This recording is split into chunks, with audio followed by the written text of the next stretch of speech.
Dokumen RUED ini juga banyak mempertimbangkan faktor-faktor sosial, faktor ekonomi, faktor politik, dan juga faktor geografis daerah Maluku yang memang luar biasa, terdiri dari 1.388 buah pulau. Sedangkan menurut data yang ada pada kami di Dinas Energi dan Sumber Daya Mineral Provinsi Maluku, ternyata Maluku ini memiliki potensi yang luar biasa, karena yang memang sangat peduli dengan kondisi listrik di Maluku.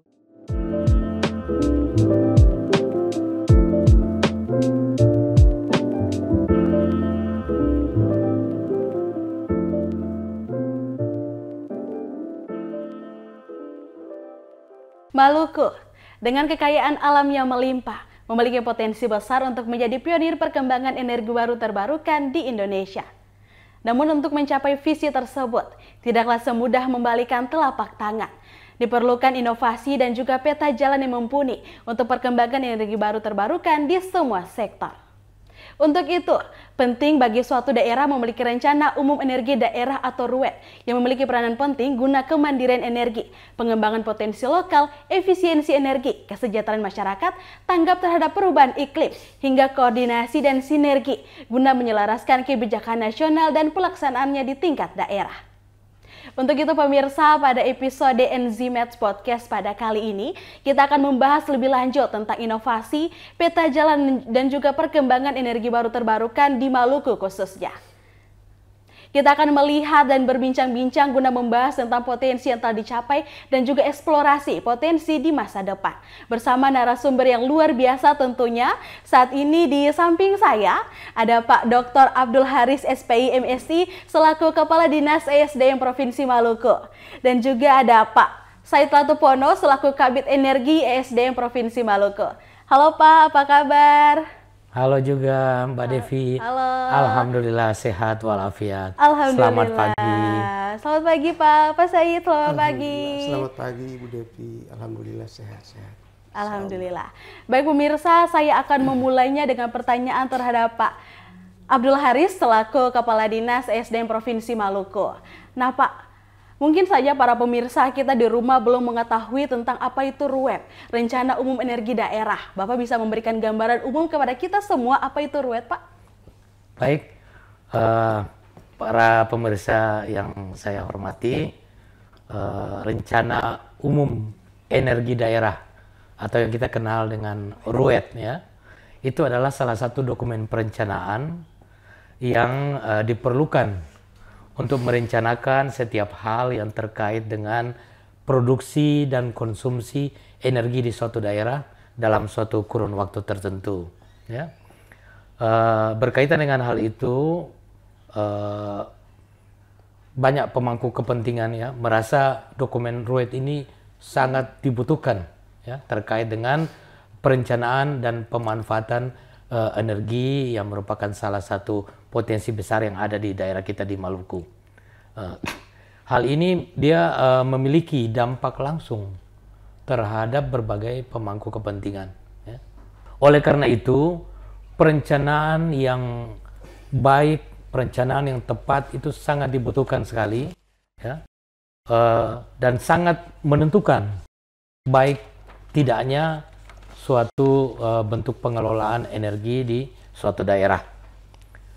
Selain memperhitungkan potensi energi daerah, dokumen RUED ini juga banyak mempertimbangkan faktor-faktor sosial, faktor ekonomi, faktor politik, dan juga faktor geografis daerah Maluku yang memang luar biasa, terdiri dari 1.388 buah pulau, di mana luasan lautnya itu dominan sekitar 92,4% itu laut, sedangkan daratannya hanya 7,6%. Masyarakat yang 1,8 juta itu tersebar di berbagai pulau yang ada di Maluku dan tentunya sangat membutuhkan energi sebagai salah satu dukungan kehidupan sehari-hari. Saya kira mungkin itu penjelasan secara umum. Tentang RUET ini sendiri, pemerintah daerah telah berupaya menyusun dokumen rencana umum energi daerah dan kemudian telah ditetapkan dengan peraturan daerah nomor 1 tahun 2023 tentang rencana umum energi daerah Provinsi Maluku tahun 2022 sampai dengan tahun 2050. Berdasarkan rancangan tersebut, Pak, sejauh ini seperti apa implementasi dari pemerataan energi baru terbarukan, khususnya di Provinsi Maluku ini, Pak? Di dalam matriks RUET itu yang kita susun, telah ditetapkan berbagai program dalam jangka waktu tahunan yang menjadi target yang akan dicapai oleh kita. Kemudian berikut juga terkait dengan sumber pendanaan, serta organisasi perangkat daerah apa yang menjadi penanggung jawab dari program kegiatan tersebut. Selain untuk pemenuhan kebutuhan energi tahunan, RUET ini juga disusun untuk mencapai salah satu target nasional, yaitu porsi bauran energi terbarukan. Jadi porsi bauran EBT.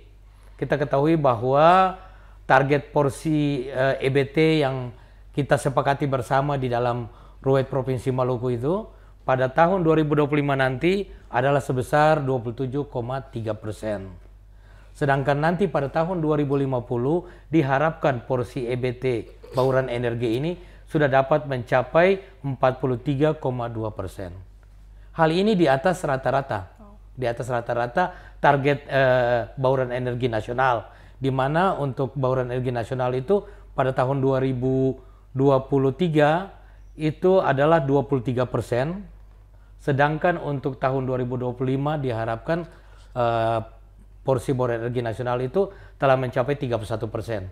Tentunya Maluku lebih di atas. Target-target kita itu lebih di atas daripada target nasional.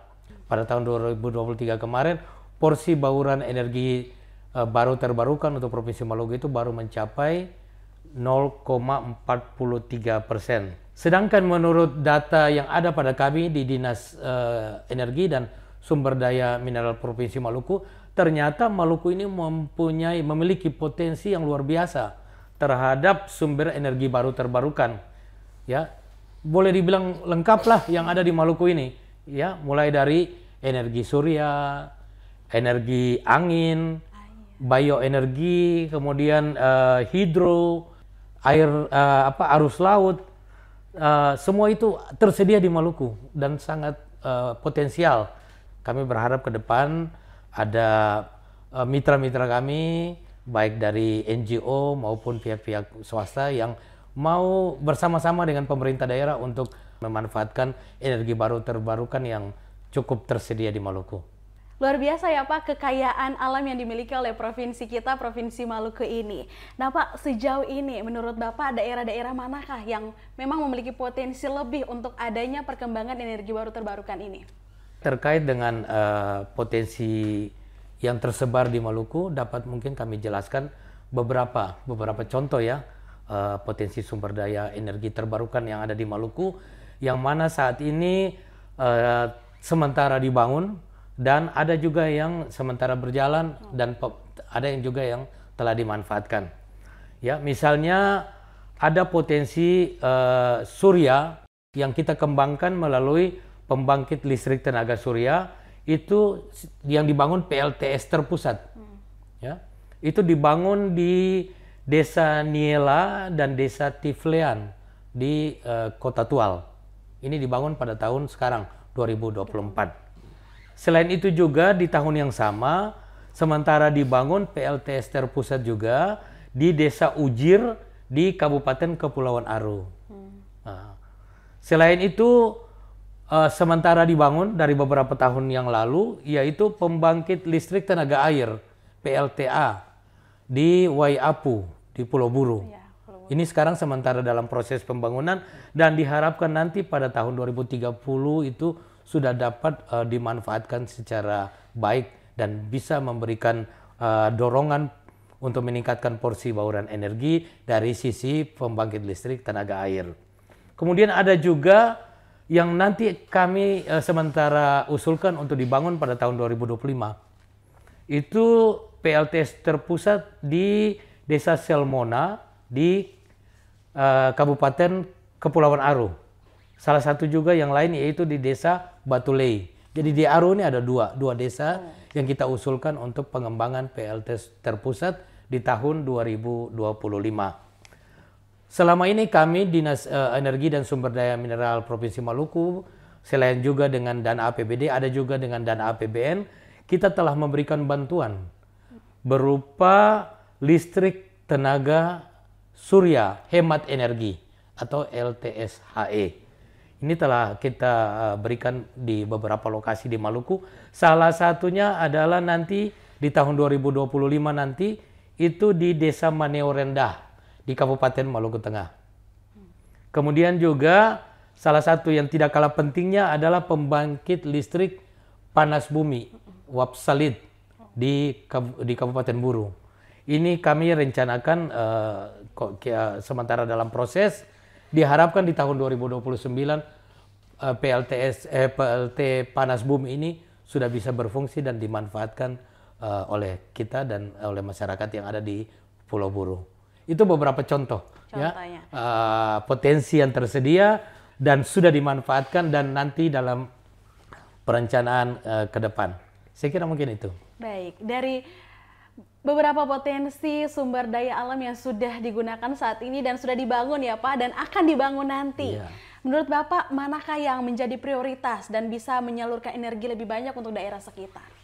Ya, dari semua potensi yang ada itu, saya kira nanti yang paling prioritas yang kita ingin dorong, selain pemanfaatan tenaga surya ya, karena memang secara kontinu tersedia di alam, itu surya. Tapi yang tidak kalah pentingnya adalah pembangkit listrik tenaga air yang sekarang sementara dibangun Bendungan Waiapo di Pulau Buru. Dan juga pembangkit listrik panas bumi. Sudah dilakukan beberapa kegiatan penelitian, eksplorasi. Kalau di Pulau Ambon itu ada di Tulehu dan juga di Wai. Sementara yang potensi besar, cukup besar itu ada di Pulau Buru di Uap Salid. Saya kira dua ini yang paling prioritas untuk kita dorong. Tidak kalah pentingnya adalah pembangkit listrik tenaga angin.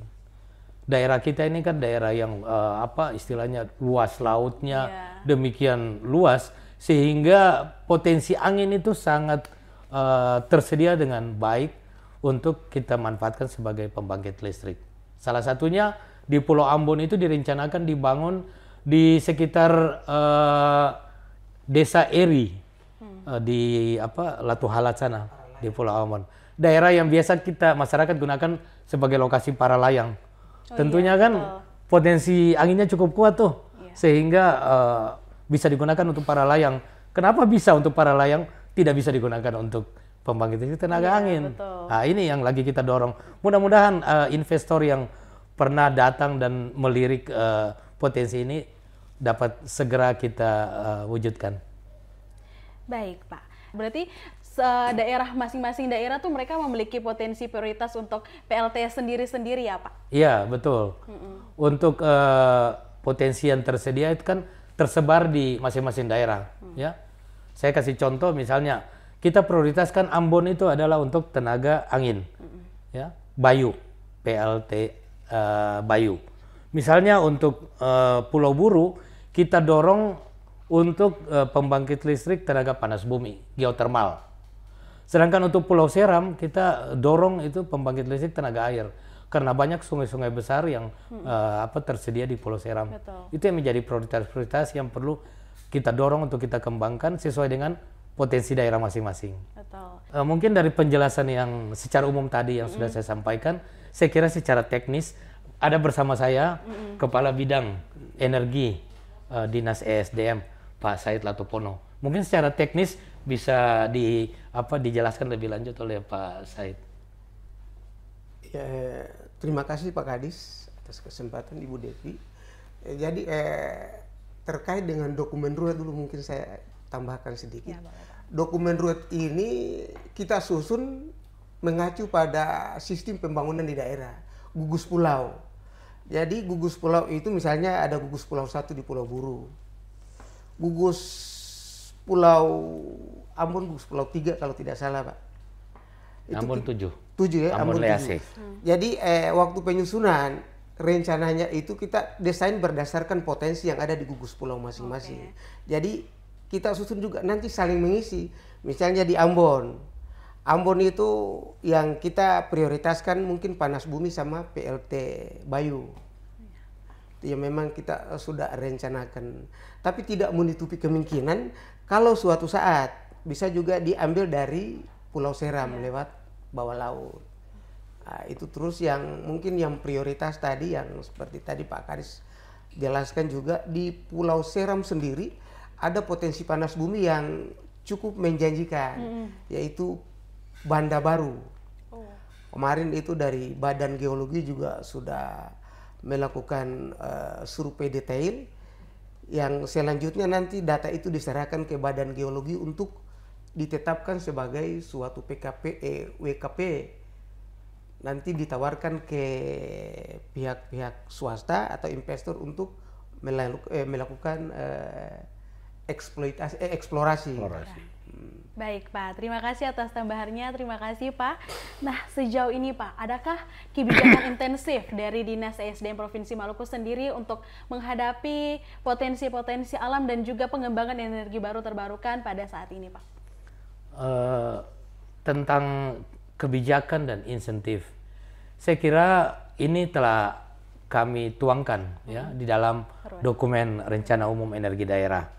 Di dalam RUED itu ada matriks di mana dijelaskan mengenai pengelolaan energi baru terbarukan.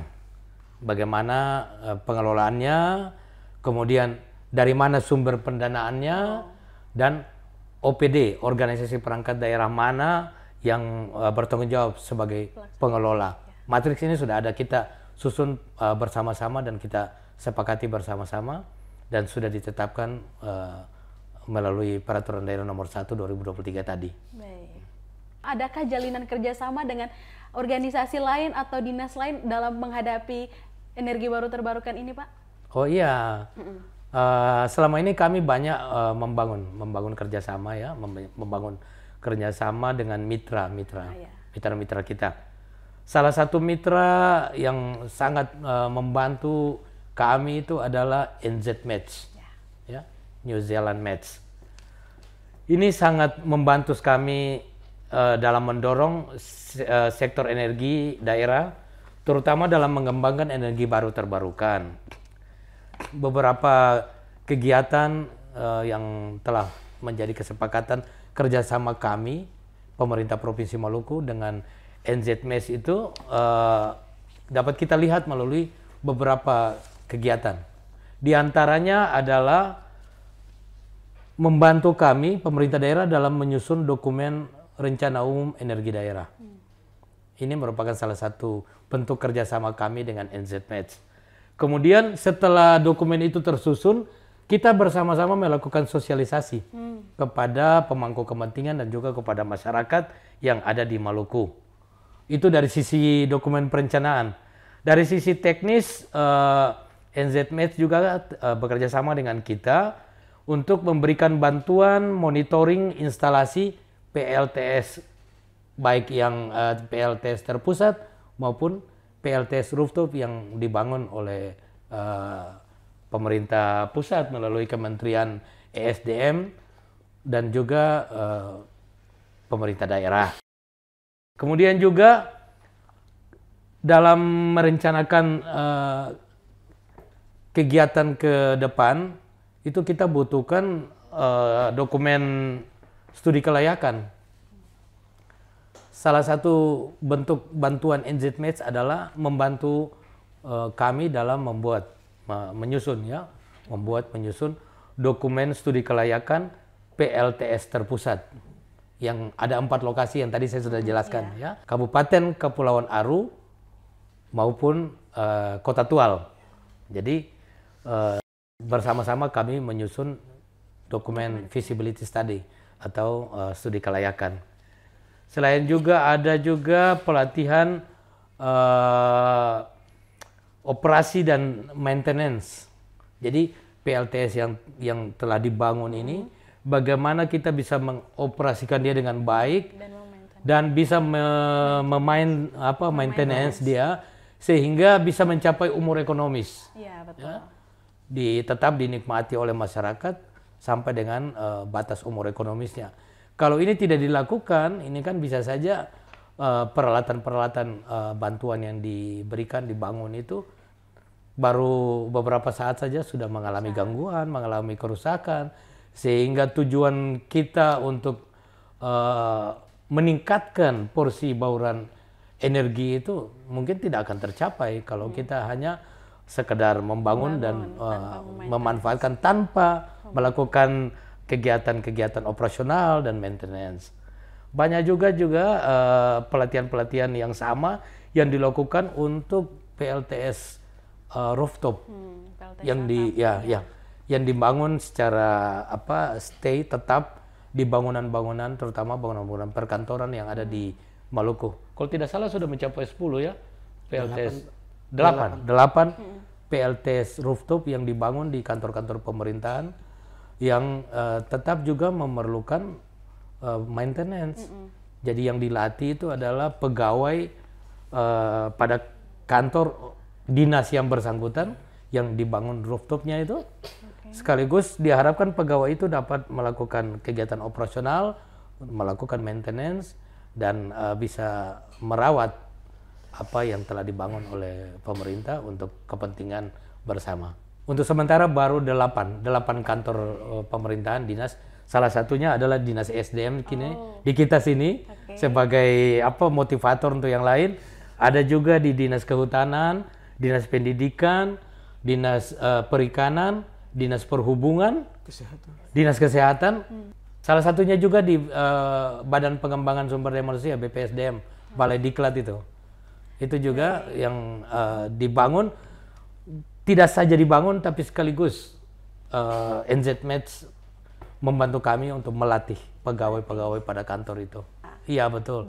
Dan alhamdulillah selama ini apa yang dibangun itu masih terjaga dengan baik, terawat, dan bisa diharapkan untuk meningkatkan porsi bauran energi daerah. Oke, baik. Sejauh ini sudah berapa lama Pak PLTS rooftop ini didirikan di Dinas SDM sendiri?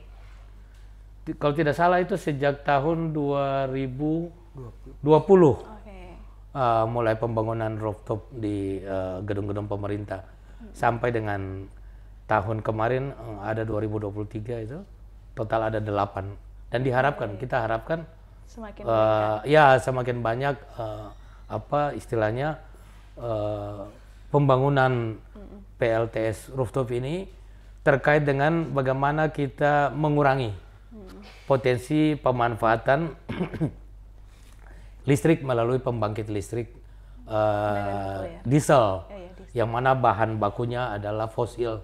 Kan kita tahu bahwa semakin hari semakin sedikit ya potensi potensi pengembangan diesel itu yang menggunakan bahan bakar minyak yang bahan dasarnya adalah fosil. Sehingga ini mungkin saja suatu saat akan terjadi kelangkaan, kehabisan potensi bahan bakar minyak dari fosil itu, sehingga dari sekarang kita sudah berupaya untuk mencari alternatif pengganti. Dan alhamdulillah dapat melakukan penghematan dari sisi finansial. Hampir sekitar 40% biaya listrik yang disiapkan untuk pemanfaatan melalui PLN ini dapat dihemat sekitar 40% dengan adanya pemanfaatan EBT ya, energi baru terbarukan dalam bentuk PLTS rooftop. Baik, jadi memang dampaknya lumayan luar biasa sampai saat ini sudah berjalan 4 tahun ya Pak di Kementerian SDM sendiri PLTS rooftop sudah mengurangi 40% dari biaya bulanan untuk pembayaran listrik di PLN Pak. Rata-rata seperti itu, sekitar 40%. Ya, luar biasa. Lalu di Kementerian SDM sendiri sudah ada tenaga yang disiapkan oleh bekerja sama dengan NZMEDS untuk memelihara, untuk memaintenance itu sendiri Pak? Oh tentunya ada. Dari kementerian kan dia sebagai yang punya tugas pokok dan fungsi, salah satunya kan di kementerian itu ada Direktorat Jenderal Energi Baru Terbarukan dan Konservasi Energi. tentunya mereka mau mendorong daerah, mereka harus siap duluan gitu ya. Dan menjadi contoh. Ya, menjadi contoh. Dan ada apa istilahnya tenaga-tenaga yang memang sudah terlatih dari staf di Kementerian SDM yang juga sering turun ke daerah memonitoring sekaligus membantu kami di daerah. Iya, baik. Berarti memang ada tenaga yang disiapkan oleh dinas ini sendiri untuk visit ke daerah-daerah, maintenance, memonitoring PLTS yang sudah disiapkan di daerah-daerah, Pak ya? Oke, di kita ada di dinas SDM kan salah satunya bidang energi. Iya. Di bidang energi ini ada beberapa staf yang memang sudah disiapkan dan dilatih untuk memonitoring, sekaligus bisa membantu apa tenaga-tenaga operator yang ada di daerah yang sudah terbangun PLTS terpusat seperti itu. Kalau rooftop ini baru ada di Pulau Ambon ya, di ibu kota provinsi, belum ada di kabupaten kota yang lain. Tapi kalau PLTS terpusat sudah ada yang dibangun di Kabupaten Kepulauan Aru dan di Kota Tual. Dari Pak Said mungkin ada tambahan Pak terkait bagaimana proses maintenance dari PLTS terpusat yang sudah dibangun di daerah Pak? Ya, terima kasih. Yang PLTS terpusat yang dibangun di daerah itu sebenarnya ada banyak Pak. Oh, ya. Tapi yang paling banyak itu di Kepulauan Aru sama Kepulauan Tanimbar. Ya.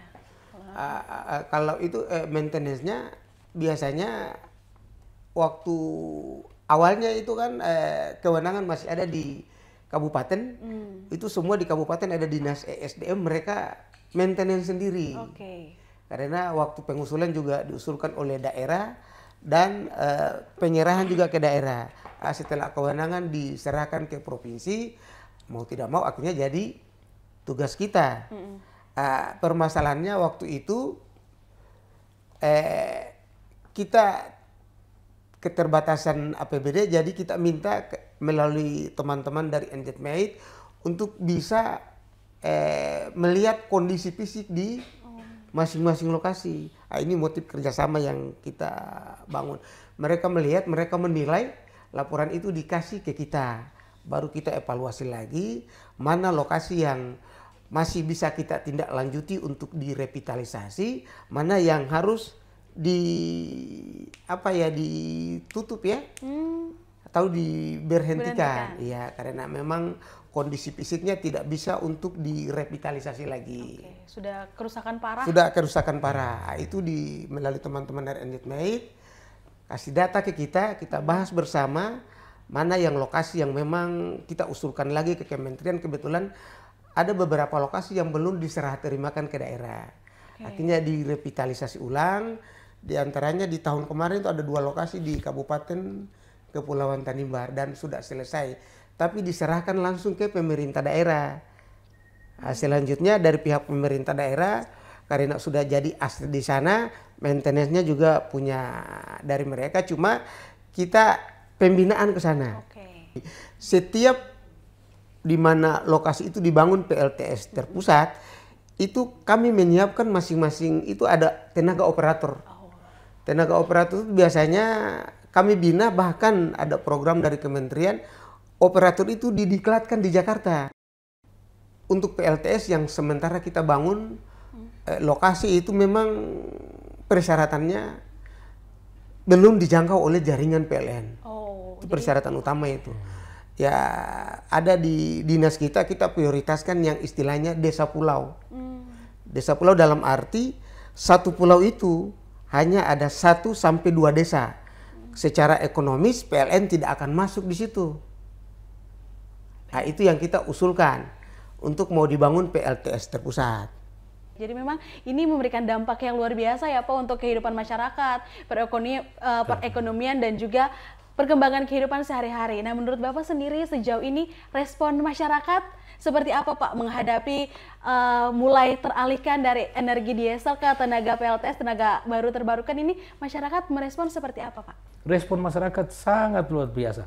Mereka yang selama ini, mohon maaf ya, hidup tanpa penerangan, ya, hidup dengan lampu pelita, tapi begitu dibangun PLTS terpusat dan langsung lampunya nyala. Wah, itu luar biasa senangnya mereka.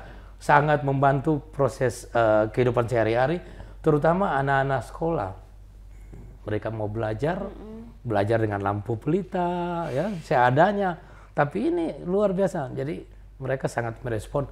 Mereka sangat berharap bahwa tidak saja dibangun di desa mereka, mungkin dapat menjangkau desa tetangga juga yang belum sempat, ya, atau pulau yang lainnya, seperti begitu. Ya. Jadi itu respon masyarakat desa. Selain itu, respon kita di perkotaan juga seperti tadi yang saya jelaskan, ya, dapat mengurangi, istilahnya menghemat 40% biaya listrik. Coba kita lihat yang terpasang di kantor-kantor, wah senangnya sekali pimpinan OPD-nya gitu. Ya, dan pegawai-pegawainya senang sekali, artinya bisa anggaran yang biasanya dianggarkan untuk membayar listrik PLN bisa terhemat 40%, bisa dialihkan untuk kegiatan yang lain, seperti itu, sehingga banyak kegiatan lain yang dapat dimanfaatkan dari selisih pembiayaan biaya listrik yang tadi yang PLN. Itu sangat, ada beberapa kantor yang malahan minta, Pak, jangan cuma di dinas SDM saja dong, jangan cuma di kantor dinas perikanan, dinas perhubungan, di kita juga mau dong, gitu, seperti itu, ya, karena mereka sudah melihat manfaat yang bisa dicapai, bisa dirasakan dari PLTS terpusat. Ini kan ada dua model, ada yang dia hibrid yang menyatu dengan PLN. Tapi ada juga yang tunggal. Kalau pada saat listrik PLN misalnya lagi ada gangguan tidak nyala, kan bisa kita menggunakan listrik tenaga surya. Aktivitas kantor bisa tetap jalan seperti biasa. Itu manfaat yang dirasakan dan respon dari masyarakat baik yang ada di pedesaan, di pulau-pulau maupun juga masyarakat yang ada di perkotaan. Salah satu contoh kita lihat di rumah tangga. Banyak yang sudah memanfaatkan listrik tenaga surya. Untuk penerangan, untuk istilahnya yang kita mandi air panas itu, water heater, ya, seperti gitu. Sudah banyak. Di Ambon juga sudah banyak tuh rumah-rumah pribadi yang memanfaatkan menggunakan tenaga surya. Siapa tahu ke depan bukan cuma tenaga surya, tenaga angin juga atau yang lain, seperti itu. Itu respon dari masyarakat. Baik, memang dampak yang ditimbulkan oleh PLTS, apalagi PLTS terpusat di daerah-daerah terpencil yang belum dijangkau oleh PLN, karena memang mungkin biaya operasional yang lumayan tinggi ini sangat membantu masyarakat ya Pak ya, membantu meningkatkan perekonomian tentunya, kehidupan masyarakat lebih terjamin dan lain-lain sebagainya. Nah, respon Bapak sendiri, apakah kita semua sama-sama tahu bahwa untuk PLTS sendiri memerlukan biaya operasional awal yang lumayan besar. Nah, untuk sumber pendanaan, apakah ini di-cover oleh ESDM sendiri atau memang ada mitra lain untuk bergabung? Di beberapa kesempatan kita mendapat bantuan, ya. Mendapat bantuan dari pemerintah pusat melalui Kementerian SDM. Bantuan pemerintah itu dalam bentuk pembangunan fisiknya. Oke. Nah, untuk itu kita melakukan komunikasi dengan pemerintah desa setempat. Diharapkan bahwa pengelolaan PLTS terpusat yang dibangun ini itu dapat dilakukan oleh masyarakat.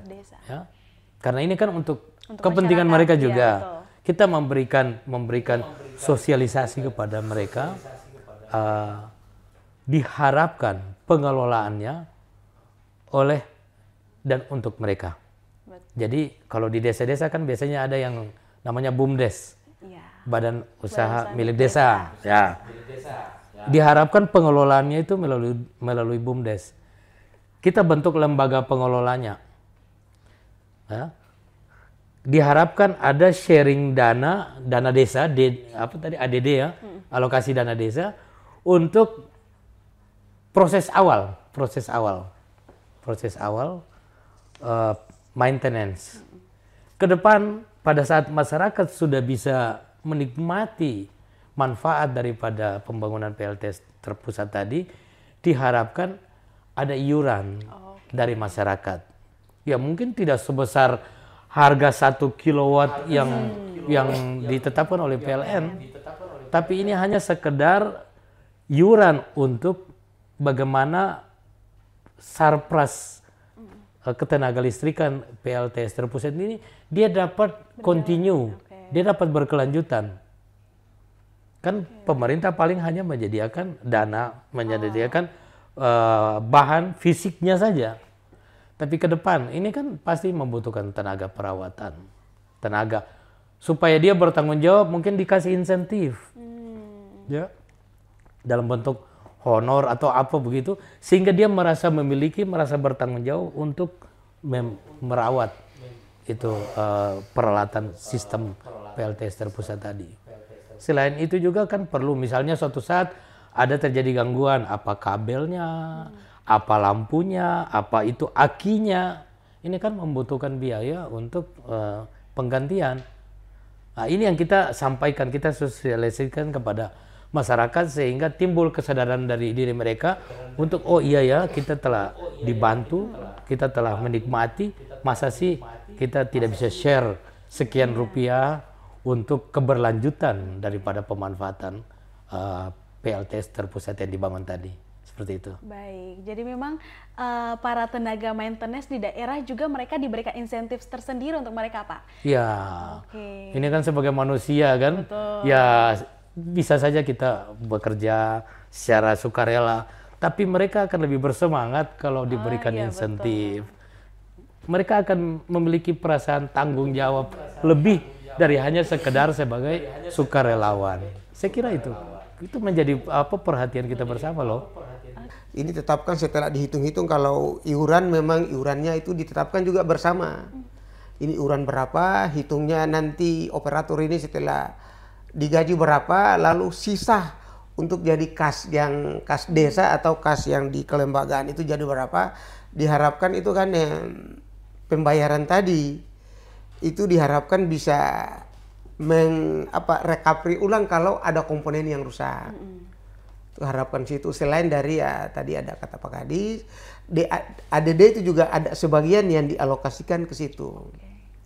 Diharapkan tadi itu memang agak sulit karena di kabupaten juga meskipun aset itu sudah diserahkan ke kabupaten, tapi pengalaman kita kadang kabupaten juga meskipun ada di aset tanggung jawab mereka, tapi mereka tidak terlalu peduli ke sana. Masalahnya mungkin karena di sana itu tidak ada dinas yang menangani itu, jadi langsung diambil alih oleh desa. Akhirnya memang agak sulit. Kita beberapa kali pembinaan hampir setiap tahun di beberapa lokasi yang kita fokuskan itu iuran. Dari pengalaman kita memang wawancara sebelum ada pembangunan PLTS, mereka di sana itu ada genset. Ada genset yang di beberapa rumah beli, tapi genset itu kan menyala cuma sampai jam 10 malam dan pembayarannya sangat mahal. Betul. Sangat mahal. Bahkan satu hari itu kalau mau menyala sampai pagi bahkan sampai 7 liter. 7 liter kalau rata-rata kalau kita di sana itu bahkan ada sampai 20.000 per liter bensin. Tapi kalau kita rata-ratakan 10.000 saja berarti 70.000 per hari. Besaran iuran itu yang kita ada di beberapa lokasi, ada yang 20.000, ada yang 30.000, tergantung dari kemampuan masyarakat di situ. Itu juga waktu dalam sosialisasi juga kita sarankan ke mereka, tidak perlu pembayarannya itu semuanya sama. Misalnya kalau janda-janda mungkin ya yang agak rasa lebih bayarnya 30, yang sedikit mungkin bayarnya cuma 5.000. Jadi harapan kita itu masyarakat merasa memiliki, oh ini untuk kita. Karena selama ini bayangkan saja dari dari Indonesia merdeka mereka belum menikmati itu. Belajar juga seperti kata Pak Kadis, mereka belajar juga semua aktivitas yang dulunya dikerjakan di siang hari. Sekarang aktivitas yang itu mungkin ini prioritas ini bisa kita kerjakan di malam hari dengan adanya PLTS itu. Jadi kalau respon mereka itu sangat luar biasa. sangat-sangat luar biasa dan sangat berterima kasih. Bahkan terkesan di desa-desa tetangga itu mereka sangat iri sekali. Itu di sana ada, kenapa kita belum ada? Oke. Mereka rame-rame mengusul ke kita, ya tapi lagi-lagi untuk APBD kita tidak mampu untuk bangun itu. Akhirnya kita salurkan ke pemerintah pusat, dalam hari ini kementerian. Oke, Jadi baik. maintenance-nya tetap jalan, di sana ada operator dan operator itu dididik di pusat, bahkan bersama NJMED juga ada. Oke. Ada pendidikan untuk operator yang dilatih bersama. Untuk Pak Kadis sendiri, adakah rencana-rencana ke depannya untuk membangun PLTS atau adakah sosialisasi untuk masyarakat Maluku sendiri? Kita tahu bahwa penggunaan PLTS di Maluku belum merata untuk pelosok masyarakat. Masyarakat di bagian luar mungkin belum mengetahui tentang PLTS itu apa. Apakah ada sosialisasi untuk mereka atau bagaimana, Pak? Iya, dengan perkembangan yang ada ya, kita memang tetap merencanakan untuk ke depan tetap ada pembangunan pembangkit-pembangkit listrik, bukan saja yang memanfaatkan tenaga surya, tapi juga potensi-potensi yang lain. Sampai dengan tahun 2023 kemarin kan tadi sudah saya jelaskan, yang tahun ke depan ya, itu kita tetap mendorong yang pembangkit listrik tenaga air yang di Pulau Buru itu, Waiapu. Bendungan Waiapu. Ya, Bendungan Waiapu itu kita dorong terus melalui proyek strategis nasional. Itu kan salah satu PSN, ya, betul. melalui Deputi bidang infrastruktur di kantor staf presiden, menjadi proyek strategis nasional, sehingga diharapkan ke depan di tahun 2029 atau paling lama 2030 itu semua sudah bisa selesai dan bisa dimanfaatkan dengan baik. Kemudian juga yang lain-lain ya, seperti geotermal, panas bumi itu tetap kita dorong. Ya memang keterbatasannya sebagai pemerintah daerah dari sisi penganggaran ada keterbatasan, sehingga kita tetap membangun mitra, membangun kerjasama dengan pemerintah pusat melalui Kementerian SDM dan juga wakil-wakil rakyat kita yang ada di Senayan, baik yang DPR RI maupun DPD RI, dan banyak di Komisi 7 ada beberapa perwakilan wakil rakyat kita di sana yang memang sangat peduli dengan kondisi listrik di Maluku, sehingga melalui bantuan pokok-pokok pikiran yang wakil-wakil rakyat kita yang ada di Senayan sana, termasuk juga dari wakil rakyat kita yang ada di DPRD Provinsi di Karangpanjang, itu beberapa anggota DPR juga pokok-pokok pikiran mereka itu lebih banyak diarahkan kepada bagaimana penyediaan listrik bagi masyarakat yang berada di pulau-pulau kecil yang tidak terjangkau oleh jaringan PLN. Jadi tetap kita bangun sinergi dengan pemerintah pusat, dengan wakil-wakil rakyat kita yang ada di Senayan, dengan yang ada di Maluku di DPRD di Karangpanjang, dan juga mitra-mitra kita, salah satunya NJMED. Ada juga mitra kita yang namanya HDF, dan berharap ke depan ini tetap semua bisa jalan dengan baik, sehingga yang pertama bisa meningkatkan porsi bauran energi baru terbarukan sesuai dengan yang kita sepakati bersama di dalam RUET yang ditetapkan dengan Perda nomor 1 2023. Baik.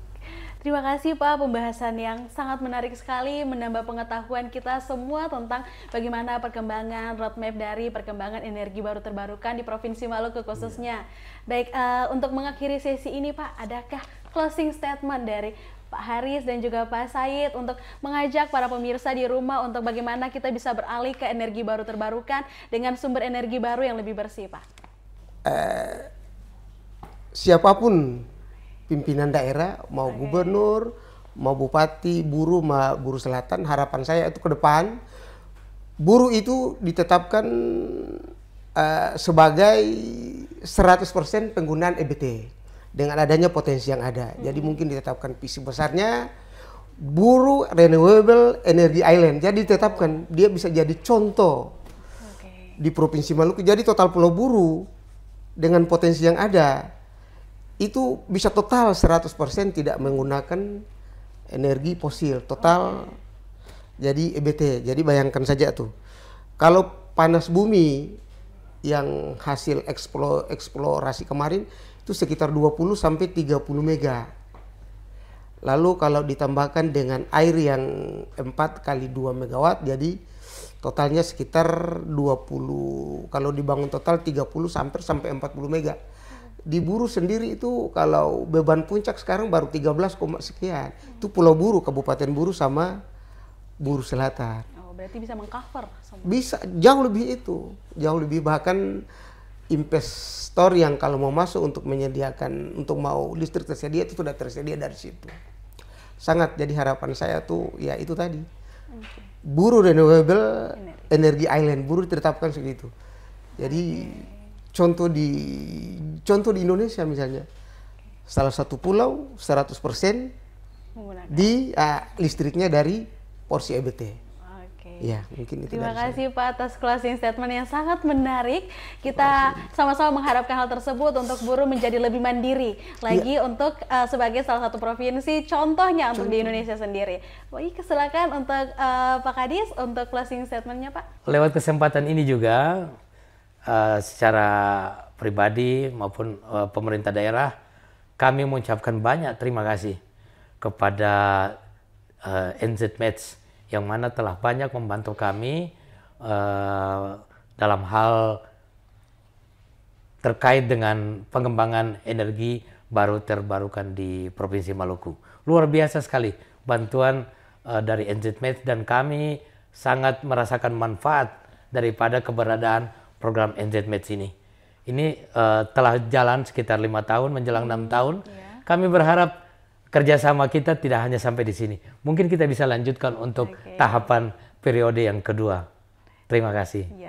Baik, demikian tadi bincang-bincang yang sangat intens dan menarik bersama Pak Abdul Haris dan juga Pak Said Ratupono selaku Kadis ESDM Provinsi Maluku dan juga Kepala Bidang Energi ESDM Provinsi Maluku, yang sudah memberikan banyak sekali informasi baru, pesan-pesan bagi kita semua terkait dengan peta jalan dan tingkat implementasi energi baru terbarukan di Provinsi Maluku. Saya Devi Alfiani, mohon undur diri, sampai jumpa pada episode podcast NZMEDS lainnya. Dan jangan lupa untuk like, komen, dan subscribe akun YouTube kami di NZMEDS Info. Nyalakan notifikasi Anda agar tidak ketinggalan dengan episode-episode terbaru kami berikutnya. Dan juga ikuti semua sosial media kami di Instagram, Facebook, LinkedIn, dan juga di X. Terima kasih dan sampai jumpa.